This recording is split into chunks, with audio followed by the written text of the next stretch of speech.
صل على سيدنا ومولانا محمد وعلى سيدنا علي وسيدتنا فاطمة وسيدتنا زينب وسيدنا حسن وسيدنا حسين وعلى آله وصحبه وبارك وسلم. الحمدللہ رب العالمین والصلاة والسلام علی سید الانبیاء والمرسلین. اللہم صلی علی سیدنا و مولانا محمد وعلی آلہ واصحابہ وبارک وسلم وصلی علیہ. دنیا کے تمام دیکھنے والوں، تمام چاہنے والوں، تمام پیار کرنے والوں کو، اور جہاں جہاں تک اس وقت میری آواز کو سنا اور مجھے دیکھا جا رہا ہے، جنید اقبال کی جانب سے انتہائی محبت کے ساتھ السلام علیکم. ایک بار پھر ناظرین، آپ کو پر نور صبح میں صبح نور کے ساتھ میں خوش آمدید کہتا ہوں، اور آئیے بلا توقف چلتے ہیں حضرت ابو انیس محمد برکت علی علیہ رحمہ کی تالیف اسماء النبی کریم صلی اللہ علیہ وآلہ وسلم سے رسول اللہ صلی اللہ علیہ وآلہ وسلم کا ایک اسم مبارک پڑھنے اور سننے کی سعادت حاصل کرتے ہیں. سیدنا العادل صلی اللہ علیہ وآلہ وسلم، ہمارے سردار عدل فرمانے والے، درود و سلام بھیجے اللہ آپ صلی اللہ علیہ وآلہ وسلم، آپ صلی اللہ علیہ وآلہ وسلم کی آل پاک اور صحابہ کرام رضوان اللہ تعالیٰ علیہم اجمعین پر. حضرت ابو ہریرہ رضی اللہ تعالیٰ عنہ سے روایت ہے کہ نبی کریم صلی اللہ علیہ وسلم نے ارشاد فرمایا کہ میرا قریش پر اور قریش کا تم لوگوں پر حق ہے کہ جب تک حکومت کریں عدل کریں، جب امانت ان کے حوالے کی جائے دیانت سے کام لیں، اور جب رحم کی اپیل کی جائے تو یہ رحم کریں. اسی طرح حضرت عمر فاروق رضی اللہ تعالیٰ عنہ سے روایت ہے کہ نبی کریم صلی اللہ علیہ وآلہ وسلم نے ارشاد فرمایا کہ قیامت کے دن اللہ کے بندوں میں سب سے افضل اللہ کے نزدیک نرم خو، رحم دل اور عادل و منصف سربراہ حکومت ہوں گے، اور بدترین درجے میں سخت دل اور ظالم و غیر منصف سربراہ حکومت ہوں گے.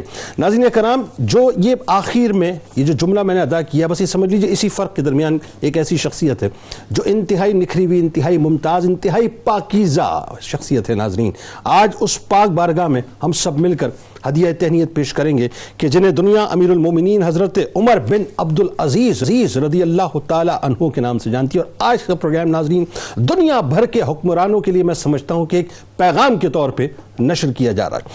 ناظرین کرام، آپ فاروق اعظم رضی اللہ تعالی عنہ کی اس خواب کی تعبیر ہیں کہ میری اولاد میں سے ایک شخص جس کے چہرے پر زخم کا نشان ہوگا زمین کو عدل و انصاف سے بھر دے گا. آپ کی والدہ محترمہ ام عاصم امیر المومنین سیدنا عمر بن خطاب رضی اللہ تعالیٰ عنہ کی پوتی ہیں، اور والدہ ماجدہ کے ناظرین اس تعلق کی بنا پر آپ کی زندگی پر خلیفہ ثانی فاروق اعظم حضرت عمر بن خطاب رضی اللہ تعالیٰ عنہ کا گہرا اثر رہا، اور اسی لیے آپ کو عمر ثانی کہا جاتا ہے. پھر ساتھ ساتھ ناظرین ایک اور بات واقعہ انشاءاللہ اسکالر سے سنیں گے کہ اس پاک یعنی یہ جو ان کی جو پاک نانی تھی ناظرین، ان کا جو پاک خون تھا وہ بھی دراصل آپ میں منتقل ہوا، جو رات کی تاریکی میں اپنے گھر میں دودھ میں پانی اس لیے نہیں ملاتی کہ خلیفہ وقت عمر فاروق رضی اللہ تعالیٰ عنہ نہ دیکھیں. اور پھر اس کے بعد ایک اور بات بھی فرماتی ہے کہ وہ دیکھیں نہ دیکھیں لیکن اللہ تو دیکھ رہا ہے، لہٰذا مجھے دودھ میں پانی نہیں ملانا چاہیے. علم و فضل اور قرآن و حدیث و فقہ میں ان کا یہ عالم تھا ناظرین کہ یوں محسوس ہوتا جیسے علم کا بے پایاں اور عمیق سمندر جو ہے وہ آپ کی صورت میں ٹھاٹے مار رہا ہے. اور بات یہ تھی ناظرین کہ امام احمد بن حنبل رضی اللہ تعالیٰ عنہ یہ فرماتے ہیں کہ عمر کے سوا کسی تابعی کا قول حجت نہیں ہے. مقام ایسا کہ صالح بن کیسان رحمۃ اللہ علیہ فرماتے ہیں کہ اللہ جس طرح اس لڑکے کے دل میں جاگزیں ہے شاید ہی کسی کے دل میں ہو. انس بن مالک رضی اللہ تعالیٰ عنہ جیسی شخصیت ناظرین جو سرکار مدینہ صلی اللہ علیہ وآلہ وسلم کے اتنے پیارے صحابی ہیں، اپنے شاگرد یعنی حضرت عمر بن عبدالعزیز رضی اللہ تعالیٰ عنہ کے بارے میں فرماتے ہیں کہ ان کے پیچھے نماز ادا کیا کرتے جب مدینہ تشریف لاتے تو فرماتے تھے کہ اس نوجوان کا نماز پڑھانے کا طریقہ حضور نبی کریم صلی اللہ علیہ وآلہ وسلم کی نماز سے بہت زیادہ مشابہت رکھتا ہے.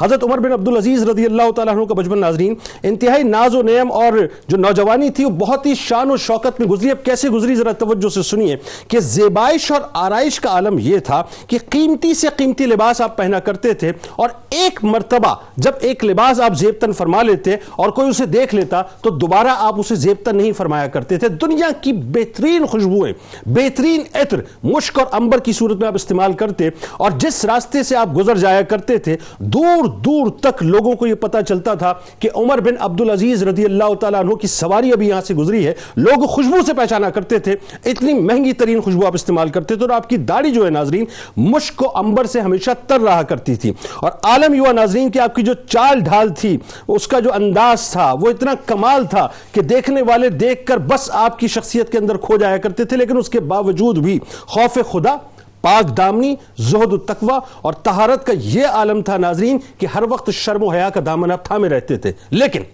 اب ایک جملہ ادا کرنا چاہتا ہوں کہ جس وقت ناظرین آپ نے خلافت کا حلف اٹھایا اور جس وقت آپ خلیفہ اسلام بنے تو وہ شخصیت تھی کہ 800 درہم کی چادر پہنتے وقت یہ کہتے تھے کہ چادر کچھ کھردری محسوس ہوتی ہے، اور جس وقت آپ نے خلافت کا حلف اٹھا لیا تو 8 درہم کی جب موٹے کپڑے کی چادر آپ کی بارگاہ میں لائی گئی ہے تو آپ نے تبسم فرمایا کہ کیا حسین چادر ہے، کیا خوبصورت چادر ہے۔ عالم یہ تھا ناظرین کہ جس وقت آپ خلیفہ نہیں بنے تھے تو 1000 دینار کا کپڑا آپ ملبوس فرمایا کرتے تھے تو یہ سوچتے تھے کہ کپڑا اتنا مزیدار نہیں ہے، اور جس وقت آپ خلیفہ بنے ناظرین تو معاملہ یہ ہوا کہ ایک جوڑا آپ کے پاس ہوتا تھا، جب وہ میلا ہو جاتا تو آپ دھو دھو کر پہنا کرتے تھے، اور مرض الموت میں جب پہنچے تو آپ کے سالے نے اپنی بہن فاطمہ یعنی حضرت عمر بن عبدالعزیز رضی اللہ تعالیٰ عنہ کی اہلیہ سے یہ کہا کہ امیر المومنین کی قمیض بہت میلی ہو رہی ہے، لوگ بیمار پرسی کے لیے آتے ہیں، اسے بدل دو۔ حضرت عمر بن عبدالعزیز رضی اللہ تعالیٰ عنہ کی بیوی نے سنا، حضرت فاطمہ رضی اللہ تعالیٰ عنہ نے،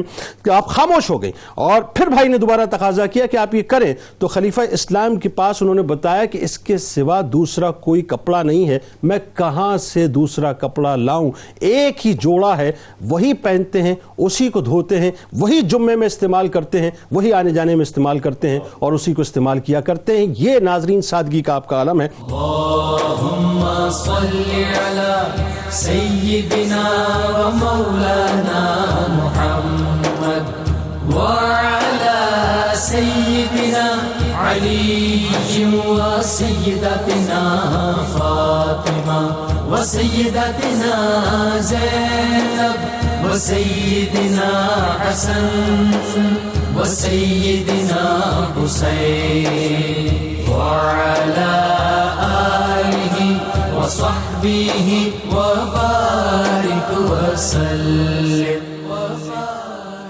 اللہم صلی علی سیدنا و مولانا محمد وعلی سیدنا علی و سیدتنا فاطمہ و سیدتنا زینب و سیدنا حسن و سیدنا حسین وعلی آلہ و صحبہ و بارک وسلم۔ تعارف خاندانی پس منظر۔ بسم اللہ الرحمن الرحیم۔ ہمارے لیے سعادت کی بات ہے کہ آج حضرت سیدنا عمر بن عبدالعزیز رضی اللہ تعالیٰ عنہ کا ذکر خیر کرنے کی اللہ تعالیٰ نے ہمیں سعادت عطا فرمائی ہے، اور اللہ تبارک و تعالیٰ آپ کی اور آپ کی پوری ٹیم کی اور جو کچھ یہاں پہ عرض کیا جائے اللہ تعالیٰ سب کی گفتگو کو اللہ اپنی بارگاہ میں قبول فرمائے، سب کی خدمات قبول فرمائے، اور اس بارگاہ سے فیض اللہ تعالیٰ ہمیں عطا فرمائے۔ امیر المومنین حضرت عمر بن عبدالعزیز رضی اللہ تعالیٰ عنہ کی کنیت ابو حفص ہے، اور یہ حضرت عمر فاروق اعظم رضی اللہ تعالیٰ عنہ کی کنیت ہی پہ آپ نے اپنی کنیت رکھی ابو حفص۔ دوسرا یہ ہے کہ آپ کا نام عمر، آپ کے والد محترم کا نام عبدالعزیز، حضور اکرم صلی اللہ تعالیٰ علیہ وآلہ وسلم کے اس فرمان کی، اس بشارت کی آپ ایک نوید جو حضور نے ارشاد فرمائی تھی، اس کا نتیجہ ہے کہ فرمایا کہ ہر صدی کے اختتام پر اللہ تبارک و تعالیٰ ایک ایسے شخص کو بھیجے گا کہ جب دین میں بگاڑ پیدا ہو چکا ہوگا تو وہ شخص آ کر دین کی تجدید کرے گا۔ آپ کی ولادت چونکہ 61 یا 63 ہجری میں ہے، اور آپ کا وصال جو ہے 101 ہجری کے اندر ہوا، 39 سال کم بیش آپ کی عمر مبارکہ ہوئی ہے، تو علماء نے لکھا ہے کہ پہلی صدی کے جو مجدد ہیں جنہوں نے سب سے پہلے دین میں تجدید کی ہے حضرت عمر بن عبدالعزیز رضی اللہ تعالیٰ عنہ ہے. سبحان اللہ سبحان. آپ دیکھیے کہ یزید کے بعد اور واقع کربلا کے بعد جو کچھ افتراق و انتشار اور خرابیاں امت کے اندر پیدا ہوئی ہیں اور بنو امیہ کا جو ظلم و ستم اور دیگر چیزیں موجود رہیں ان چیزوں کو ختم کرنے میں جو سب سے پہلا کردار ہے یا سب سے بڑا کنٹریبیوشن ہے یا اس کا جو آغاز آپ نے کیا اور اس آغاز کو آپ اختتام پہ لے گئے اور تمام لوگوں کو ان کے حقوق جو ہے پہنچا دیے گئے وہ حضرت عمر بن عبدالعزیز رضی اللہ تعالیٰ عنہ کی شخصیت ہے. سبحان اللہ. یعنی وہ جو شرعیت ملوکیت میں تبدیل ہو گئی, خلافت ملوکیت میں اب دوبارہ جو ہے یعنی اسی لیے اسی بنا پر آپ کو چونکہ آپ نے خلفائے راشدین کے عہد کو تازہ کر دیا تھا, اسی وجہ سے آپ کو خلفائے راشدہ کے اندر یعنی ابتداءً 4 خلفائے راشدین پھر 6 حضرت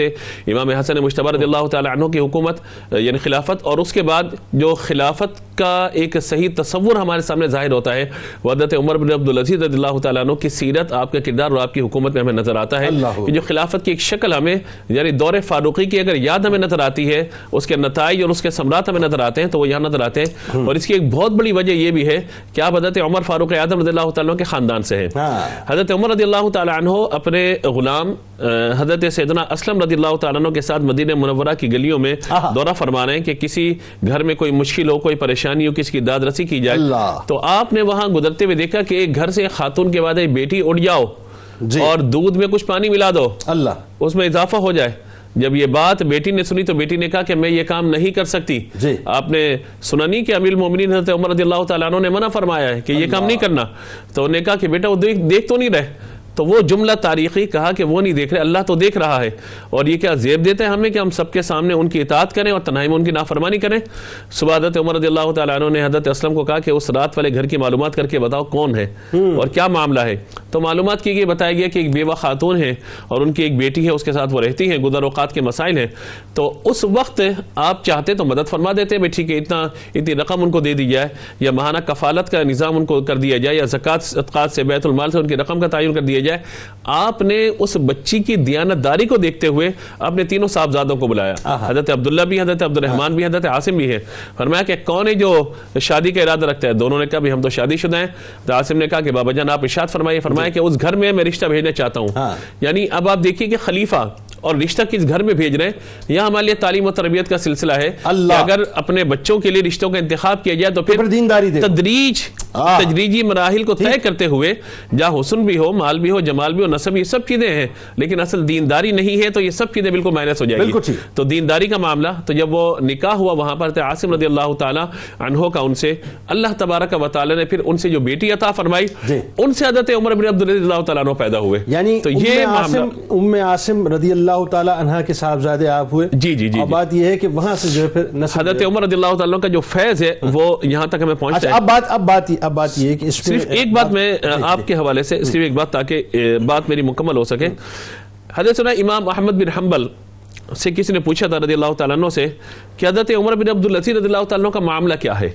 ظاہر ہے کہ آپ فقہ حنبلی کے پیشوا ہیں, تو آپ نے ارشاد فرمایا تھا, فرمایا کہ جو شخص تم دیکھو کہ جو شخص حضرت عمر بن عبدالعزیز رضی اللہ تعالیٰ عنہ سے محبت رکھتا ہے, ان کی خوبیاں بیان کرنے والا ہے, انہیں عام کرنے کا اہتمام کرنے والا ہے, تو جان لو کہ وہ تو خیر پہ ہی تھے, یہ بیان کرنے والا بھی خیر ہی پر ہے. اللہ اکبر. ڈاکٹر صاحب اب ایک بات یہاں پہ, یہ تو بنیادی جو ایک پس منظر آ گیا. ایز گورنر مدینہ, جس وقت ولید نے جو ہے آپ کو گورنر مدینہ منتخب کیا اور آپ گئے مدینہ شریف, تو روایتیں بتاتی ہیں کہ 30 اونٹوں پر آپ کا سامان لدا ہوا تھا. اور اس میں 2 روایتیں ہیں کہ ایک تو یہ کہ آپ سے استعفیٰ لیا گیا, آپ کو معزول کیا گیا, اور ایک یہ کہ آپ نے استعفیٰ دیا.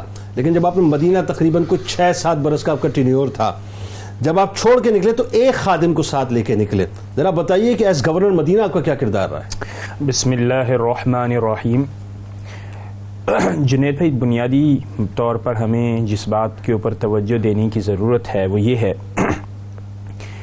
کہ تربیت بھی بہت اہم کردار ادا کرتی ہے. ایسے جب حضرت عمر بن عبدالعزیز مدینۃ المنورہ میں تشریف فرما ہوئے تو آپ کی تربیت حضرت عبداللہ ابن عمر نے فرمائی, حضرت صالح بن کیسان نے فرمائی.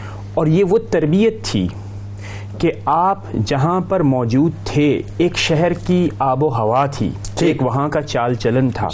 حضرت انس بن مالک رضی اللہ تعالیٰ عنہ کی بھی اور دیگر اکتساب فیض تو انہوں نے بے شمار تابعین سے فرمایا، لیکن زانو تلمذ باقاعدہ حضرت صالح بن کیسان کے سامنے فرمایا. اس کے بعد پھر جب آپ مدینۃ المنورہ بطور گورنر تشریف لائے، والی مدینہ تشریف لائے، تو یہ تقریباً زمانہ ہے 87 ہجری کا، اور کم و بیش 6 سال جیسے کہ آپ نے کہا کہ 93 تک آپ گورنر رہے.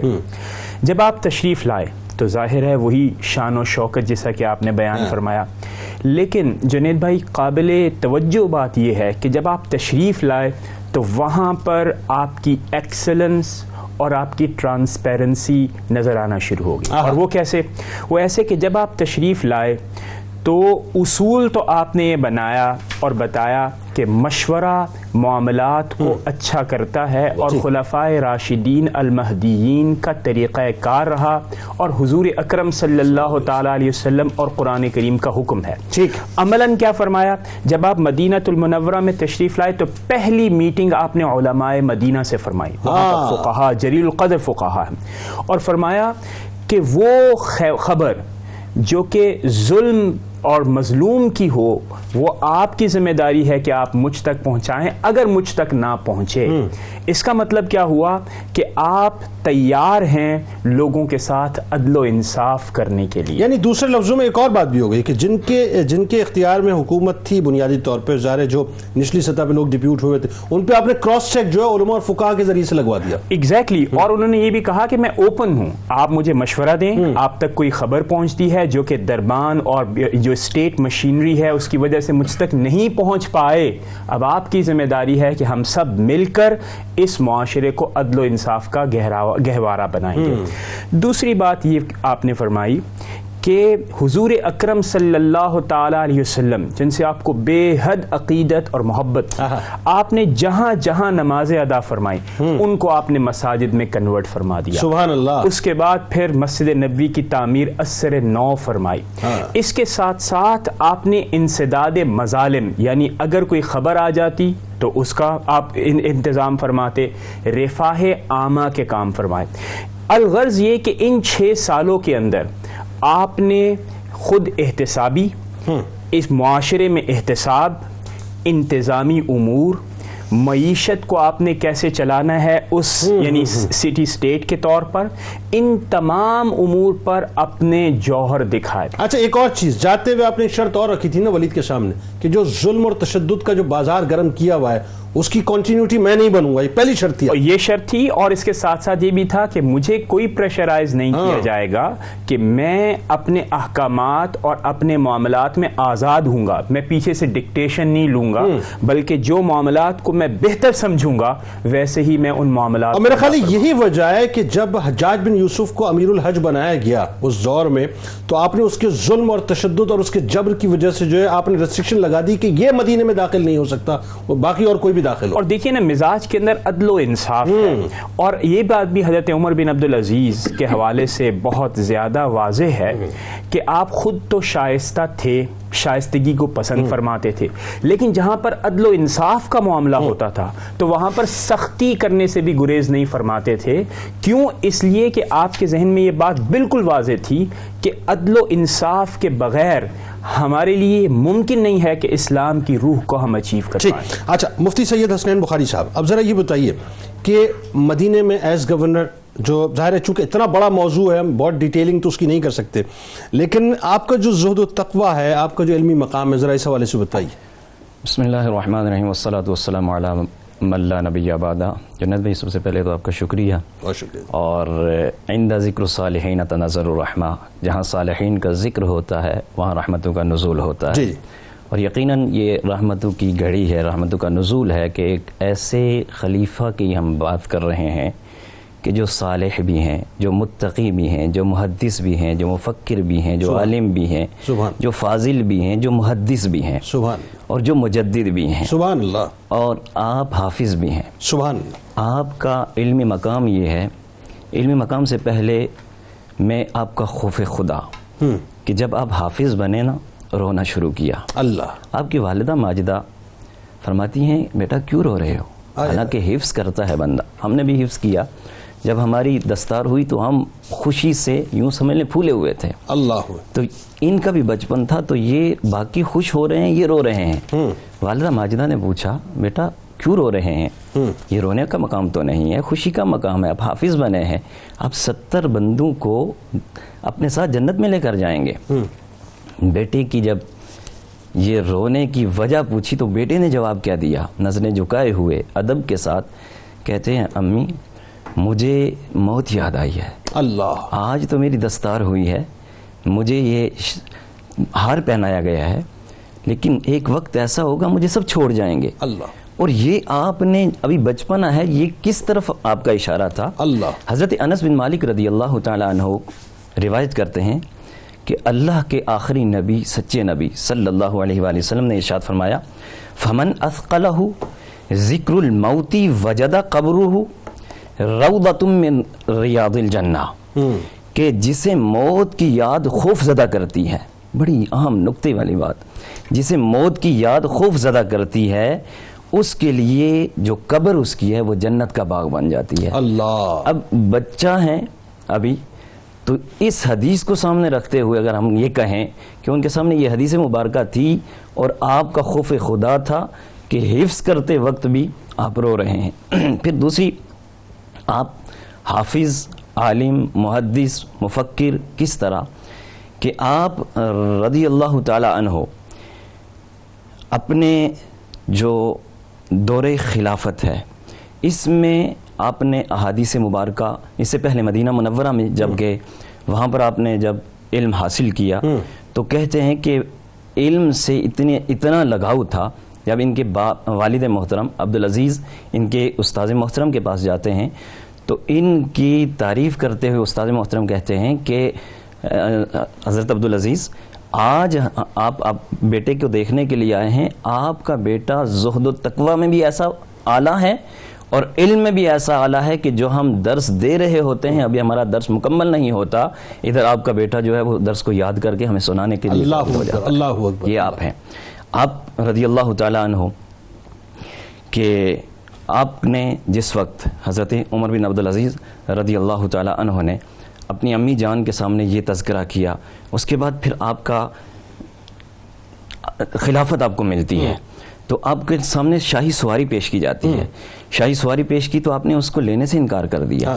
اس لیے انکار کیا کہ میں پہلے ہی کی طرح کا عمر ہوں, عمر بن عبدالعزیز میں پہلے ہی کی طرح ہوں, اس کی مجھے ضرورت نہیں ہے. اللہم صلی علی سیدنا و مولانا محمد وعلى سيدنا علي وسيدتنا فاطمة وسيدتنا زينب وسيدنا حسن وسيدنا حسين وعلى آله وصحبه وبارك وسلم. اللهم صل على سيدنا ومولانا محمد وعلى سيدنا علي وسيدتنا فاطمة وسيدتنا زينب وسيدنا حسن وسيدنا حسين وعلى آله وصحبه وبارك وسلم. ناظرین کرام, حضرت عمر بن عبدالعزیز رضی اللہ تعالیٰ عنہ کی بارگاہ میں ہم اپنے ہدایے پیش کر رہے ہیں. میں ایک بات ابھی سوچ رہا تھا, آپ ذرا تصور کیجئے, یہ کہہ دینا بہت آسان ہے. آج ہم پاکستان میں رہتے ہیں, 22 کروڑ کے قریب لوگ یہاں پر رہتے ہیں. ان 22 کروڑ لوگوں میں ہم یہ دعویٰ نہیں کر سکتے کہ صاحب آج کوئی پاکستان میں صدقہ لینے والا, خیرات لینے والا نہیں ہے. ہم زکوٰۃ دینا بھی چاہتے ہیں لیکن کوئی لینا نہیں چاہتا. 22 کروڑ لوگوں کی بات کر رہا ہوں. ناظرین ذرا سوچئے کہ عمر بن عبدالعزیز رضی اللہ تعالیٰ عنہ اس وقت کوئی کمیونیکیشن نہیں ہے, کوئی سیٹلائٹ نہیں ہے, کوئی رابطے کا نظام نہیں ہے, کوئی ٹیلی فون کالز آپ کر نہیں سکتے, یعنی آپ ٹریولنگ نہیں کر سکتے by air, by train, by یعنی سمجھ لیجیے بائی کار آپ جا نہیں سکتے. اب عالم یہ ناظرین کہ 3 بر اعظموں پر آپ کی حکومت تھی. کہہ دینا بہت آسان ہے, 3 بر اعظم اس وقت, یعنی بہت آسانی سے سمجھاؤں, ملتان سے لے کر اندلس تک آپ کی حکومت تھی. اور کمال یہ ناظرین, یہ وہ واقعی دور تھا جس کے اندر لوگ صدقات لے کے ہاتھوں میں گھوما کرتے تھے, لینے والا کوئی نہیں تھا. زکات لے کے لوگ ہاتھوں میں گھوما کرتے تھے, لینے والا کوئی نہیں تھا. عدی بن ارطاد والی فارس تھے ناظرین ان کے زمانے میں. تو آپ کو لکھا کہ یہاں خوشحالی اس حد تک اس قدر بڑھ چکی ہے کہ عام لوگ کبر اور غرور میں مبتلا شاید ہو جائیں, مجھے اس بات کا خطرہ محسوس ہوتا ہے. تو آپ نے جواب میں یہ لکھا کہ لوگوں کو کہو کہ وہ خدا کا شکر ادا کریں اور ان کو اس بات کی تعلیم دو. یعنی ناظرین سوچئے کہ 2.5 برس کے اندر اتنا بڑا انقلاب کہ معاشی طور پہ آپ کہاں پہ کھڑے ہیں. اب ایک چھوٹی سی مثال میں آپ کو دے دیتا ہوں.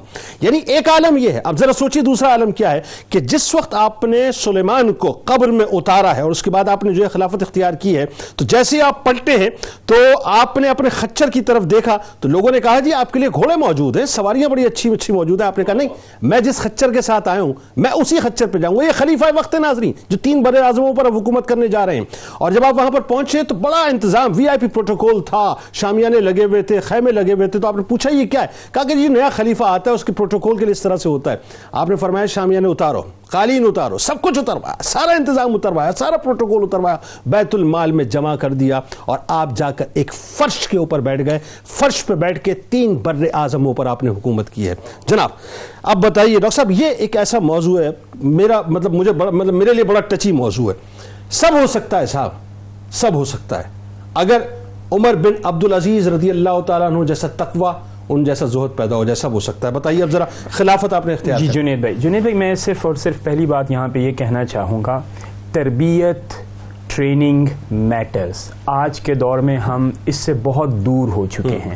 علماء کے ساتھ صحبت, ان سے کے سامنے زانو تلمس کرنا یہ میٹر کرتا ہے, اور جس کا اظہار ابھی آپ بھی کر رہے ہیں, اور جو جذبات آپ کے ہیں کم و بیش ہر مسلمان کے پوری دنیا میں ہوں گے. اب میں جو بات کہنے جا رہا ہوں وہ یہ ہے, وہ جو تربیت آپ نے فرمائی حضرت صالح بن کیسان نے, اور وہ جو تابعین کی معیت آپ کو ملی, وہ جو حدیث سے فیض اور قرآن کریم کی فہم اور اسے اپنے سراپے میں اتارنا, یہ آج کے دور میں بھی کیا جا سکتا ہے. اور حضرت عمر بن عبدالعزیز جہاں پر موجود تھے اور جو ماحول چل رہا تھا وہاں کی اپنی ٹاپ ایلیٹ کا, اس میں ظاہر ہے ایک مختلف عمل نظر آتا ہے. اب آپ آئیے دوسری بات پر, جب آپ مسند خلافت پر تشریف فرما ہوتے ہیں, آپ دیکھیے کہ کتنا بہت بڑا ٹرننگ پوائنٹ آتا ہے آپ کی زندگی کے اندر, کہ کہاں لباسوں کے اندر آپ بہت زیادہ یعنی پکی تھے, اب آپ دیکھتے ہیں تو اپنے آپ کو ایک لباس پر قانع فرما دیا. اور دوسری بات دیکھیے جنید بھائی, آج ہم خود احتسابی اور ٹرانسپیرنسی کی بات کرتے ہیں.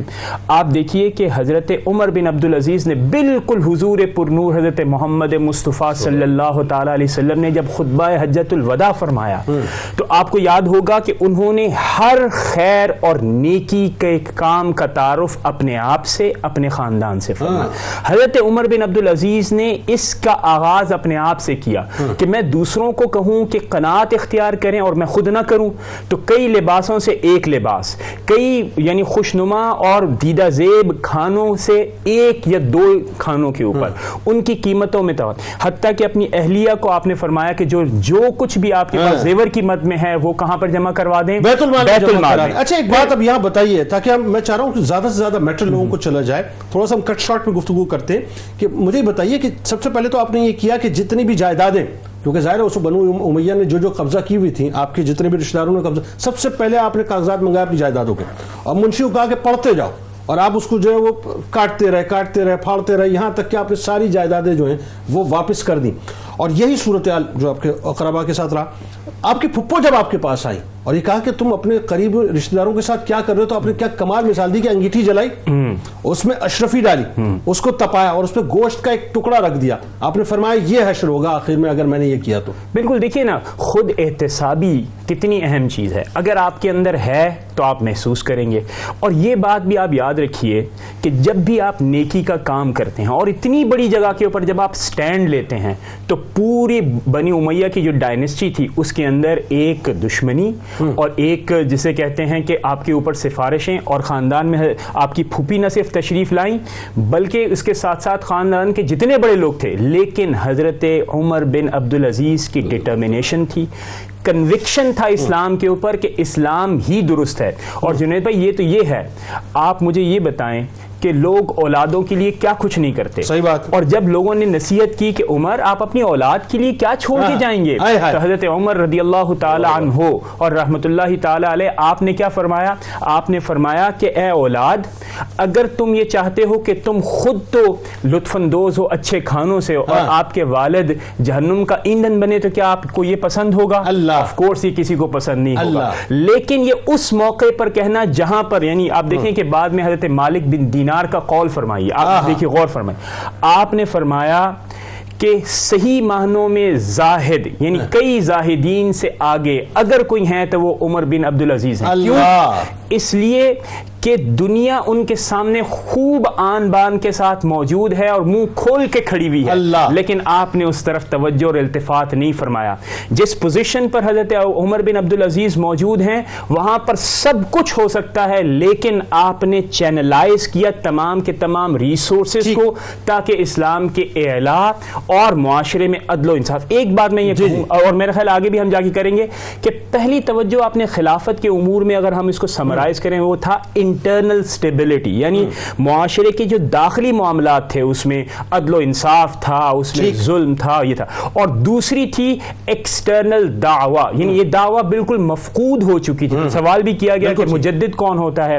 دراصل مجدد وہ ہوتا ہے جو کہ معاشرے کو، ریاست کو، مسلمانوں کو واپس حضور اکرم صلی اللہ تعالی علیہ وسلم کے اصول پر لے آئے.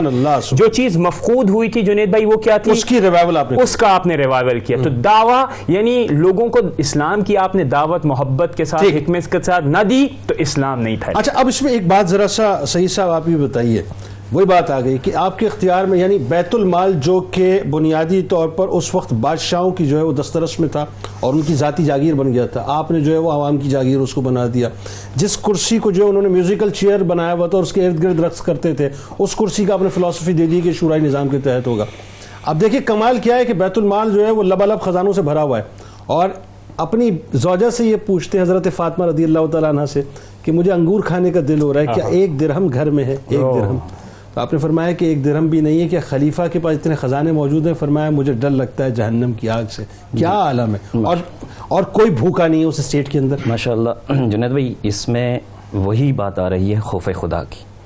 خوف خدا، آپ جب اقتدار ملا نا تو آپ کی زوجہ فرماتی ہیں کہ گھر پہ آئے اور مسلح بچھایا، رونا شروع ہو گئے. اللہ، رونا جب شروع ہوئے تو میں آپ کے پاس گئی اور جا کر کہا کہ یا سیدی آپ کیوں رو رہے ہیں؟ تو آپ نے روتے ہوئے مجھے کہا فاطمہ آپ جانتی نہیں ہو، اللہ اکبر، اس وقت میرے کندھوں پر امت مصطفیٰ کا بوجھ آ چکا ہے. اللہ. کہا کہ وہ کیسے؟ کہا کہ اگر کوئی مظلوم قیدی، کوئی مسافر، کوئی بوڑھا، کوئی بچہ، کوئی عیالدار، اللہ اکبر، الغرض تمام دنیا کے مصیبت زدوں کی میں خبرگیری نہ کر سکا، کل بروز محشر نانا حسنین کے سامنے میرا گریبان پکڑ لیا گیا، تو میں وہاں کیا جواب دوں گا؟ یہ خوف خدا ہے اور عشق مصطفیٰ بھی ہے اور امت کا ایک درد بھی ہے. یہ ہمارے لیے اور آج کل کے حکمرانوں کے لیے بھی ایک درس ہے. صحیح صاحب، وہ آپ بات فرما رہے ہیں نا، مجھے آپ کو پتہ ہے آپ کی بات اس وقت سنتے سنتے میں بالکل اس واقعے کی طرف چلا گیا کہ جہاں آپ اپنی بیٹیوں سے ملنے کے لیے گئے تھے تو ایک بیٹی نے جو ہے وہ منہ پہ کچھ کپڑا رکھ کے آپ سے دور ہو گئی. تو آپ نے وجہ پوچھی تو خادمہ نے آ کے بتایا کہ آپ کو بتائیں گی نہیں، آج انہوں نے کچی پیاز روٹی کے ساتھ کھائی ہے. تو آپ نے جملے کیا ارشاد فرمایا؟ آپ نے فرمایا کہ میں اچھا کھانا کھلا سکتا ہوں لیکن جہنم کی آگ جو ہے وہ اس سے زیادہ شدید ہے. اس سے زیادہ شدید ہے. کیا عجیب. جی بتائیے. بالکل اسی طرح. تو اب یہ جو درس ملا نا سب کے لیے ہے. اب یہ اس میں جو حکمران ہیں ان کے لیے بھی ہے، جو باپ ہے اس کے لیے بھی ہے، جو جس جگہ پر تعلق رکھتا ہے اپنے اس سے ماتحت جتنے بھی کام کرنے والے ہیں نا ان کے لیے بھی یہی ہے کہ مثلا میں باپ ہوں تو مجھ سے میری اولاد کے متعلق پوچھا جائے گا، میں اگر کسی ادارے کا سربراہ ہوں تو مجھ سے میرے ادارے کے متعلق پوچھا جائے گا کہ تیرے ساتھ کام کرنے والے نے نماز کیوں نہیں پڑھی، تیرے ساتھ کام کرنے والے نے خوف خدا اور عشق مصطفیٰ میں کتنا کام کیا ہے۔ یہ ہم سب کے لیے درس ہے جو حضرت عمر بن عبدالعزیز رضی اللہ تعالیٰ عنہ کی زندگی سے ہمیں ملتا ہے۔ اللہم صلی علی سیدنا و مولانا محمد وعلی سیدنا علی و سیدتنا فاطمہ و سیدتنا زینب و سیدنا حسن و سیدنا حسین وعلى آله وصحبه وبارك وسلم اللهم صل على سيدنا ومولانا محمد وعلى سيدنا علي وسيدتنا فاطمة وسيدتنا زينب وسيدنا حسن وسيدنا حسين وعلى آله وصحبه وبارك وسلم۔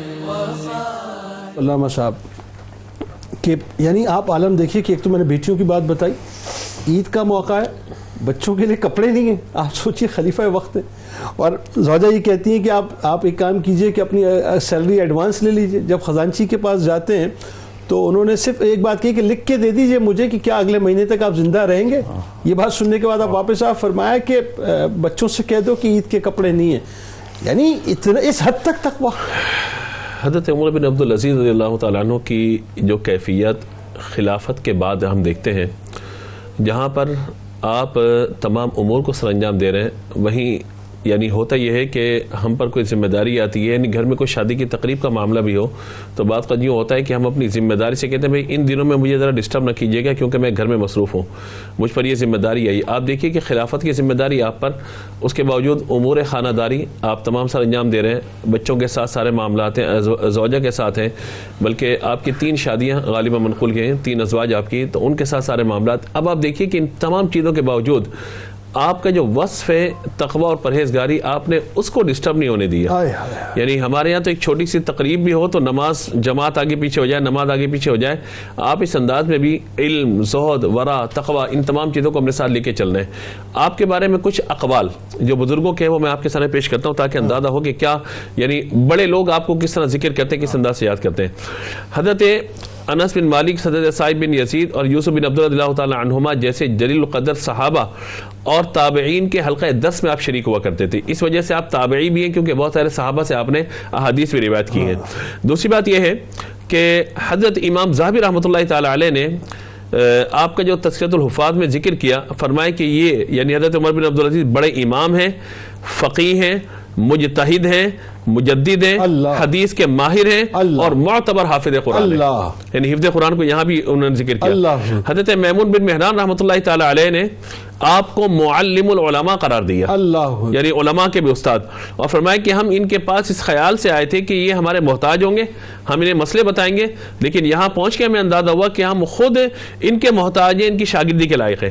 حضرت ابن عمر ابن عباس اللہ تعالی عنہما کے ایک شاگرد ہیں، تو وہ یہ کہتے ہیں یہاں پر کہتے ہیں کہ ہمیں جب بھی کوئی مسئلہ جاننے کی ضرورت پیش آتی ہے ہم حضرت عمر بن عبدالعزیز کے پاس آتے ہیں، محسوس ہوتا ہے کہ ابھی ابھی آپ اس مسئلے کا مطالعہ کر کے بیٹھے ہیں۔ آپ کے حوالے سے صرف ایک بات، اہل بیت اطہار کے حوالے سے آپ کی محبت۔ حضرت عمر بن عبدالعزیز اللہ تعالیٰ عنہ اہل بیت اطہار سے کس طرح محبت رکھتے تھے؟ کہا کہ جب بھی کسی چیز کو آپ نے دینا ہوتا اپنے مال میں سے تو کہا جاتا تھا کہ سب سے پہلے سادات کرام اور اہل بیت اطہار کو تلاش کرو کہ سب سے پہلے اس چیز کی خدمت جو ہے ہمارے ذمہ آئے تو ہم ان کی خدمت میں اس چیز کو پیش کر سکیں۔ دوسری بات یہ ہے کہ آپ نے اپنے ہم نشینوں کے لیے چند شرائط آپ نے پیش کی تھی، فرمایا کہ جو ہمارے ساتھ رہنا چاہتا ہے وہ 5 باتوں کی پابندی کرے۔ نمبر 1 عدل و انصاف کی جو صورتیں ہم سے اوجھل ہیں ان کی طرف ہماری رہنمائی کرنے والا ہو. دوسرا یہ کہ حق و انصاف کے قیام میں ہماری مدد کرے, جن لوگوں کی ضرورتیں ہم تک نہیں پہنچ پاتی ان کی ضرورتیں ہم تک پہنچائے. نمبر 4 ہمارے پاس کس کی غیبت نہ کرے. نمبر 5 ہماری اور تمام لوگوں کی امانت کا حق ادا کرے. جو ان امور کا التزام نہیں کر سکتا اسے ہماری صحبت و ہم نشینی کی اجازت نہیں. تینوں آپ کا بہت شکریہ, آپ تشریف لائے. آخر میں ناظرین کتاب الشفا کی جانب آپ کو لیے چلتے ہیں. روحانی ترقی کا وظیفہ آپ کے سامنے پیش کرتے ہیں. جو شخص ہر فرض نماز کے بعد 11 بار سورہ فاتحہ کی تلاوت کا معمول بناتا ہے تو اسے روحانی ترقی انشاءاللہ نصیب ہوتی ہے اور اس کا دل عبادت الہی کی طرف مشغول ہو جاتا ہے. حضرت علی کرم اللہ وجہ الکریم کا قول مبارک ہے کہ جو شخص مخلوق خدا سے نیک سلوک کرتا ہے تو وہ اللہ تعالیٰ کی مدد حاصل کرتا ہے, اور جو شخص لوگوں سے بدسلوکی کرتا ہے تو دنیا میں بھی ذلیل ہوتا ہے اور آخرت میں بھی ذلیل ہوتا ہے. اللہم صلی علی سیدنا و مولانا محمد وعلی سیدنا علی و سیدتنا فاطمہ و سیدتنا زینب و سیدنا حسن و سیدنا حسین وعلى آله وصحبه وبارك وسلم.